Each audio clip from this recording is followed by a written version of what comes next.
Hey up everybody and welcome back to the Outdo Cycling YouTube channel, where today I'm very happy to say that I will be looking at the Velogame 2022 competition. I've taken a few days to get my thoughts together about this so that I can provide the best advice to you lot about how to score the most points and who to be selecting for your teams.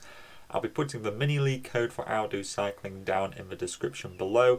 And just for this video, I'm probably going forwards, I'm going to put some timestamps in for when I'm talking about the all-rounders, the climbers, the sprinters, etc.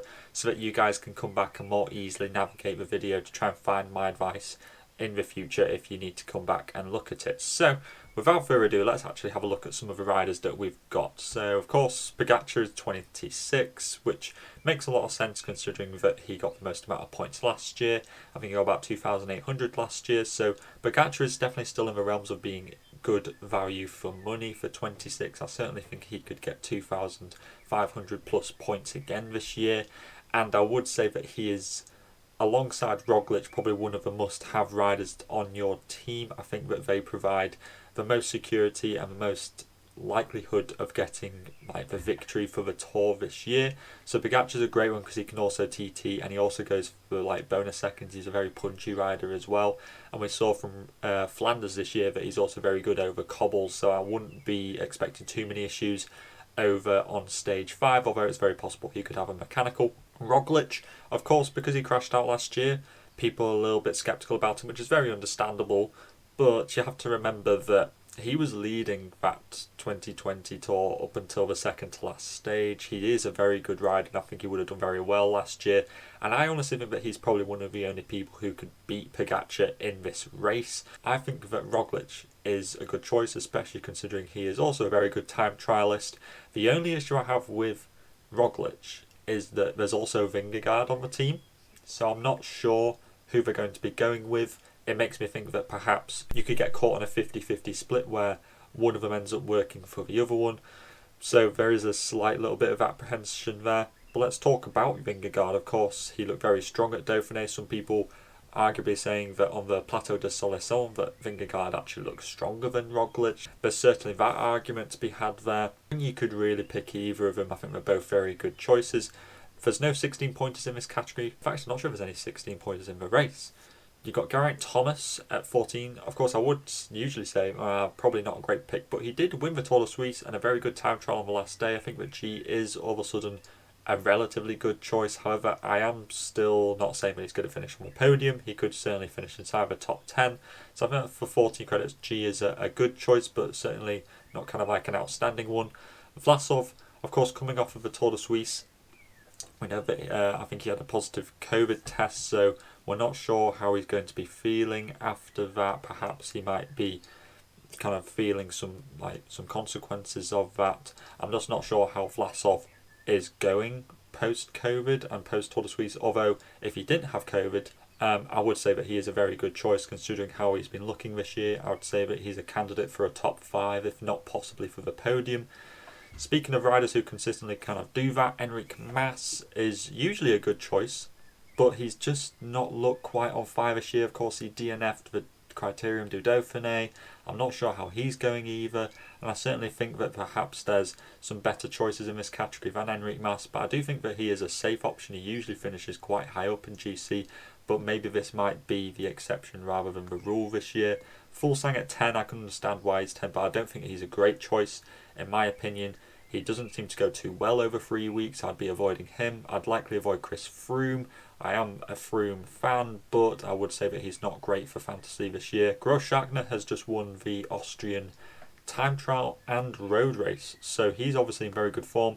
The only issue with Bora Hansgrohe breakaway riders is that there's a lot of them, as you'll see in just a little bit. Jonas Aguirre is apparently going for GC. I'm not sure how successful that's going to be, but he is a very good rider. He's won the Basque Country stage this year, so he's clearly in very good form, but he didn't look too great at the Tour de Suisse. He dropped a lot of time there, so I'm not quite sure what's going on. I think there's some safer options. Lutsenko, again, I'm not too sure about him.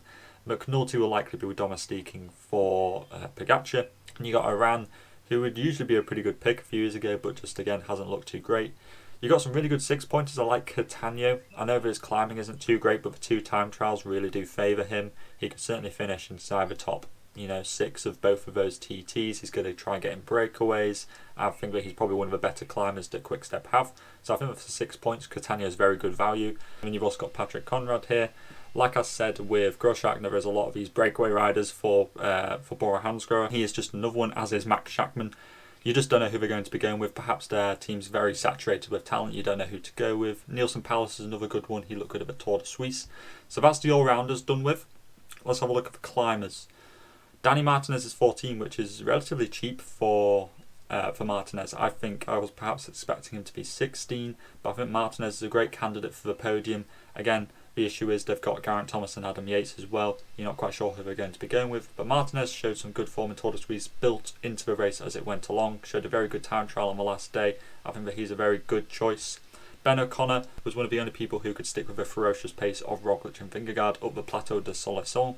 So I think that O'Connor's certainly a step up from last year. He was 8 points last year, 12 this year. Can he live up to that 4-point increase? I think that possibly he can. He got about 1,200 points last year, so he's certainly going to be within that realm again this year, in my opinion. Yates I'd likely avoid, again, just inconsistent over 3 weeks.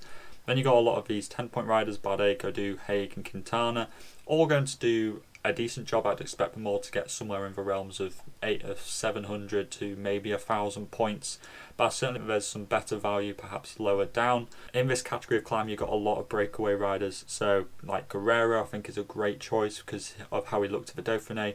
He's also potentially could finish up like fairly high in GC, maybe like 10th to 15th. Caruso's quite underrated at 8 points. I think that he could certainly launch a bit of a surprise. He's very experienced and he showed to have a really good TT in the Dauphiné, so I think that Caruso's a good one. Kemna's back from the Giro.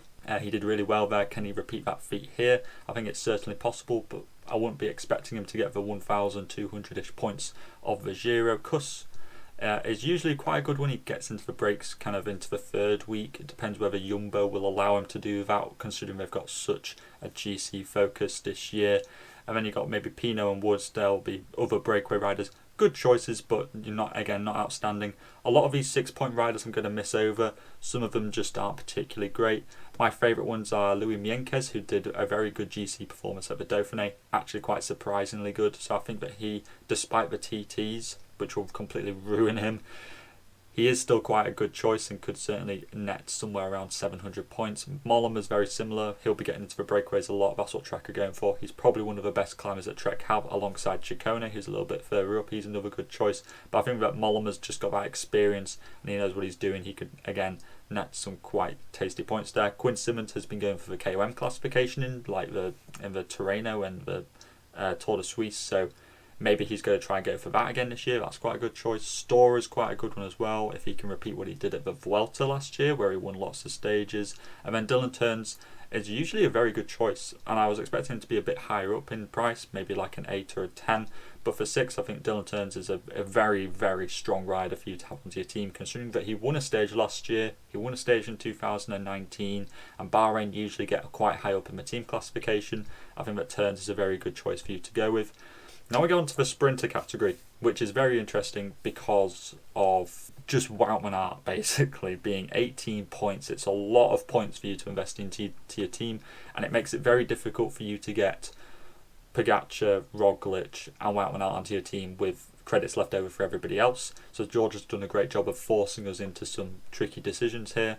Wout van Aert, of course, he's a great choice. He's going to win sprints possibly. He's also going to do very well in the TTs. If he goes for the green jersey, he's going to be a great choice, and he's probably going to be the highest scoring person in this category, just full stop. I think we can all agree with that.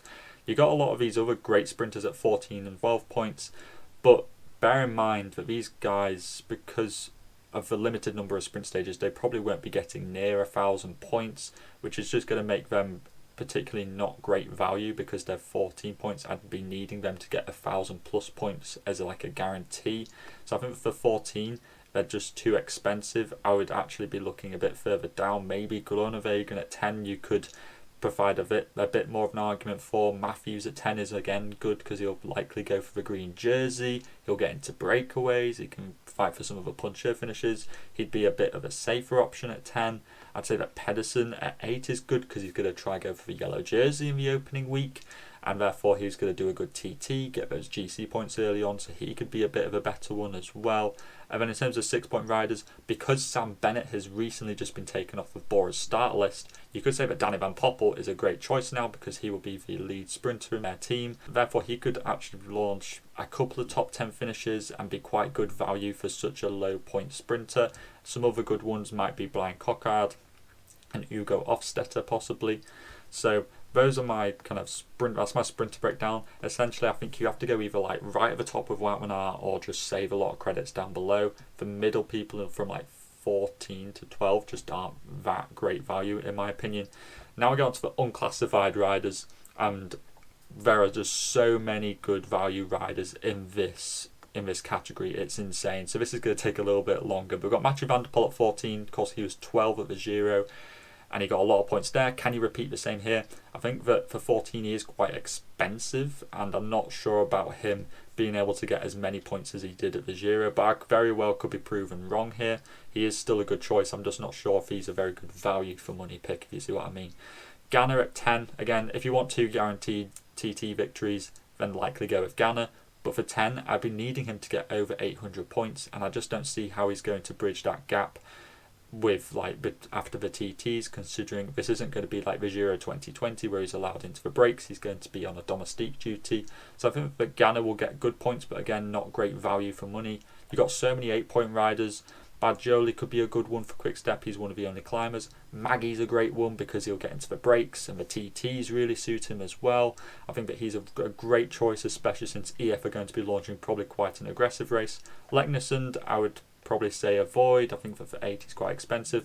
Mohoric, again, although he's a very good rider, I think that for 8 he's just a little bit expensive for my tastes, as is Pidcock. I'm just not overly certain about their ability to score points. I know that Mohoric got about 800 last year, but I'm just not sure about it being the same this year. He could be a good one, but I'm just not fully confident. Tim Vellens, again, look good at Balois Belgium Tour, could be a good choice. But a lot of these 8-point riders, I think that you can get an equally good rider at the 6-point category and save yourself some points. Somebody like Casper Asgreen could compete in both of the TTs, for example, and maybe get in a breakaway or two. You got Bettiol, who looked very fast in some of the sprints at Tour de Suisse. He can maybe pull out a pretty decent TT. You know, he could be a good one as well. Bissiger likewise, because he could win the opening stage. He's beaten Filippo Ganna earlier on in this year. Mathieu Bergadeau, he's won a stage at Paris-Nice this year. Benoit Cosnefroid has been a little bit inconsistent, a bit off the boil this year. I'd be likely avoiding him. I know that he's probably going to be quite popular, but I'm just not overly certain about him. Ivan Garcia is a bit of a low-key sprinter who you could go with. He'll likely be the sprinter for Movistar. Geniet, I think, is very underrated considering that he looks so strong at the Dauphiné. He was climbing really well on that stage with David Gaudu won. He finished in 5th place, and that's really good for a guy who's like 190 centimetres plus. Geschke was really good at the Tour of Rome a bit back. Can he kind of refine that form? I think it's certainly possible. You got Hugo Hull, he looked really good at the Tour de Suisse. Daryl won a stage of the Tour de Suisse. Matteo Jorgensen could be a bit of an outside GC threat, but he could also get in breakaways, considering that Movistar usually do quite well in the team classification. You know, that's another reason to pick Movistar riders. Klon is a good puncher. I think that my strongest recommendation for a 6-point would be Stefan Kung, considering he's got the time trials, he's climbing really well, he finished 5th in GC at the Tour de Suisse, so therefore he could get in breakaways. He would likely be my strongest recommendation for a 6-point rider. Victor Lefebvre, again, likely getting in the breakaways for Cofidis, did really well in the Dauphiné as well. Lampard will do well in the 2 TTs, but maybe not too much outside that. Madouas, 3rd place at Flanders this year. Could he do something kind of similar this year? Possibly. Looking a little bit further down, Christian Rodriguez, good climber for Total Direct Energies. Nick Schultz is probably the only kind of pure climber that Bike Exchange have, so therefore he would be a good choice because he'll be their man to get into the breakaways quite a lot. Jan Tratnik is a good breakaway rider and TT rider as well. He could do something on the opening day. Brent Van Moor's a bit of a ruler, kind of breakaway specialist. Perhaps not enough terrain to kind of fully warrant going with just a pure rouleurs. Carlos Verona is another great one considering he won a stage for the Criterium du Dauphiné. He finished top 10 in the Mont Ventoux Challenge. he's just such a good choice for 6 points. So I'd say that he's my second strongest recommendation behind Stefan Kung. And then the 4 point riders, there are some good ones. Your first option is to go for assist points. There's some good ones here. You've got Velogames stacked Lagen, of course, for the Pogacar points. You've also got Nathan van Hooijdonk for the Jumbo-Visma points. You've also got Luke Rowe for Ineos. So you've got all those kind of team options sorted there. But in terms of who's going to win Team GC, it might be, I'd say, likely EF, Bahrain, or Movistar. And you've got all 3 options covered there. You've got Jonas Ruch for EF. You've also got Gregor Mollberger for Movistar. And then you've also got Gladek for Bahrain Victoria. So you've got lots of those covered. But what about those sneaky guys who might finish quite high up in stages? Well, you've got Benjamin Thomas. He's a very good time trialist, come like rouleur. Pretty good at climbing as well. Sebastian Schoenberger was very active in the Criterium du Dauphiné.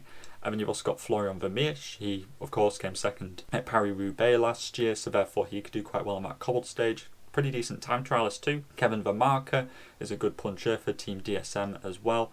And outside of that, there could be some other ones, but you'll just have to let me know in the comments down below. So that is my complete guide to the Velogame 2022. I understand it's a bit longer, so I'll definitely put timestamps in to try and help you guys out. But I wanted to make it a bit longer just to try and kind of help you make the best team that you can possibly make. But be sure to put your teams down in the comments down below alongside any riders that I might have missed, anybody who you're really excited to see. And all that is left to say is to keep safe out there, and I'll see you in the next video. Salut!